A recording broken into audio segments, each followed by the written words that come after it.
बारी अयान की वजह से काफ़ी ज़्यादा परेशान है। बारी ने तो पूरी कोशिश की थी कि वो अयान और परीशे के रास्ते से हट जाए, लेकिन अयान की माँ ही नहीं चाहती थी कि अयान परीशे से शादी करे। लेकिन अब अयान बारी को ही गलत समझ रहा है, इसलिए बारी को अपने आप पर बहुत गुस्सा आता है और वो सोचता है कि उसे अयान को पहले ही सब सच बता देना चाहिए था। उसका इतना अच्छा दोस्त उससे यूँ खफा तो ना होता। परीशे बारी को इतना परेशान देखकर उसके पास आती है। तभी रास्ते में अनाया उसको रोक कर कहती है, परीशे कैसी हो तुम? इतनी बड़ी पार्टी में आकर तुम्हें कैसा लग रहा होगा?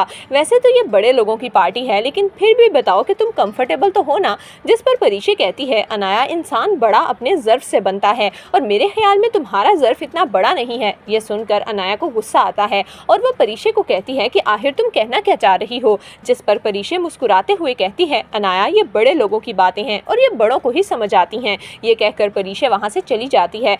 अनाया को तो बहुत ज़्यादा गुस्सा आता है कि आखिर परीशे अपने आप को समझती क्या है। बारी से शादी कर लेने का ये मतलब नहीं कि बारी हमेशा के लिए उसका हो जाएगा। मैं तुमसे बारी को छीन लूंगी जिस तरह तुमने मुझसे बारी छीना, और मैं तुम्हें तबाह बर्बाद कर दूंगी। जबकि दूसरी तरफ जैसे ही परीशे बारी के पास आती है तो बारी परीशे को कहता है कि अब हमें यहाँ से चलना चाहिए। वो परीशे का हाथ पकड़ता है और उसे गाड़ी में बिठाकर घर वापस ले आता है। पूरा रास्ता बारी बिल्कुल खामोश होता है। परीशे को बारी का ये एटीट्यूड बिल्कुल भी अच्छा नहीं लग रहा, इसीलिए वो बारी से पूछने की कोशिश करती है, लेकिन बारी उसे खामोश करवा देता है। घर आने पर परीशे अपने कमरे में चली जाती है, लेकिन बारी दूसरे रूम में जाकर गुस्से से दीवार को मुक्के मारने लगता है, यहाँ तक कि उसका अपना हाथ जख्मी हो जाता है। बारी को अपने आप पर इतना गुस्सा आ रहा है कि उसे अपने दोस्त को सारी हकीकत बता देनी चाहिए थी, ताकि आज सबके सामने यूँ शर्मिंदा ना होना पड़ता। बारी जब अपने कमरे में वापस आता है तो परीशे बारी का जख्मी हाथ देखकर बहुत ज़्यादा परेशान होती है और फ़ौरन फर्स्ट एड बॉक्स लाकर उसके हाथ की मरहम पट्टी करती है और बारी को कहती है, बारी, ये सब क्या है और आपको क्या चीज़ परेशान कर रही है? जिस पर बारी परीशे को बताता है कि अयान ये समझ रहा है कि मैंने उसको धोखा देकर तुमसे शादी की है।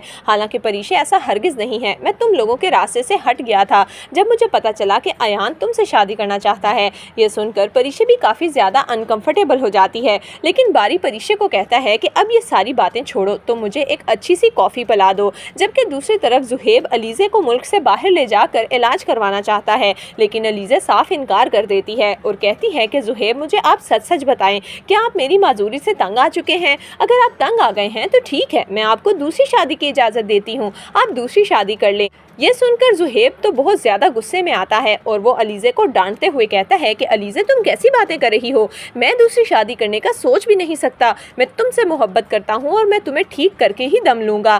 जबकि दूसरी तरफ मीनाल के खिलाफ तो सारे घर वालों ने महाज खोल लिया है। मीनाल अपने ताया को कहती है, ताया जान, मैंने बारी को अनाया के खिलाफ नहीं किया, आप मेरा यकीन करें। लेकिन राहील का बाप तो राहील को कहता है कि मीनाल को बोलो मुझसे कोई बात ना करे। मैं उससे या उसके घर वालों से कोई राब्ता नहीं रखना चाहता। जिन लोगों ने मेरी बेटी का दिल दुखाया, मेरा उनसे कोई ताल्लुक नहीं। तो दोस्तों, आपके ख्याल में क्या राहील को अपनी माँ बाप और बहन को साइड करके मीनाल का साथ देना चाहिए? आपकी इस बारे में क्या राय है? हमें कमेंट्स में ज़रूर दीजिएगा।